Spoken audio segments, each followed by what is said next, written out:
अनंत कल्याण गुण संपन्न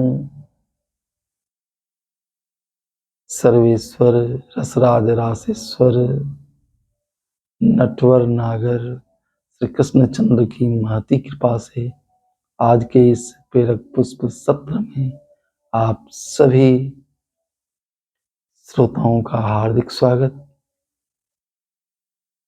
आज इस विषय की चर्चा हम लोग श्रवण करेंगे वह बुलंद हौसला से संबंधित है। फ्रांस में एक दार्शनिक हो गए जिनका नाम ज्यां पाल सार्त्र था। इनका जीवन कठिनाइयों से भरा हुआ था। कठिनाइयों से भरा जीवन जीते हुए भी ये सदैव प्रसन्न रहते थे और दूसरों को भी प्रसन्न रहने की प्रेरणा देते थे। चिकित्सक ने उनसे कहा कि छात्र जी, आपकी एक आंख खराब है और यदि आप दूसरी आंख का अधिक प्रयोग करते हैं तो यह आंख भी आपकी खराब हो जाएगी। लेकिन छात्र रुके नहीं। उनमें पढ़ने की ललक थी, लिखने की ललक थी। पढ़ने और लिखने की ललक में वे अपने लक्ष्य की ओर बढ़ते गए। उन्होंने अपने परिवार के सदस्यों को हाथ जोड़कर मना लिया कि आप लोग मुझे पढ़कर पुस्तक सुनाइए। परिवार के लोग पुस्तकें पढ़कर छात्र जी को सुनाने लगे। छात्र जी उनसे सुनते और फिर लिखते। इस तरह पढ़ने लिखने का क्रम चलता रहा और वे एमए की परीक्षा में उत्तीर्ण हुए।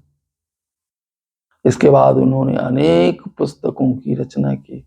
उनके पुस्तक बहुत प्रेरणादायक हुआ करते थे और हजारों हजार लोग उनसे प्रेरणा लेकर अपने जीवन को सही रास्ता दिखा रहे थे। जब छात्र जी की उम्र अधिक बढ़ गई तो उनकी दूसरी आंख भी खराब हो गई। एक आंख पहले से ही खराब थी और दूसरी भी चौपट हो गई। लेकिन इस स्थिति में भी छात्र प्रसन्न रहा करते थे और उनसे प्रेरणा लेने के लिए लोग उनसे सलाह लेने के लिए आया करते थे। छात्र उन्हें समझाते कि कठिनाइयों में भी यदि हौसला बुलंद हो तो व्यक्ति उन कठिनाइयों के मध्य भी अपने लक्ष्य को प्राप्त कर सकता है, जैसे मैंने प्राप्त किया है। मैं अंधा होते हुए भी मैंने समाज सेवा का कार्य किया। मैंने लोगों को प्रेरणा देने का कार्य किया और सबको प्रसन्न रहने की प्रेरणा दी। गीता में एक सूत्र है कि जो व्यक्ति सदैव प्रसन्न रहता है उसके दुख की हानि हो जाती है और उसके जीवन में सुख व्याप्त हो जाता है। प्रसादे सर्व दुखानाम हानिरस्योपजायते।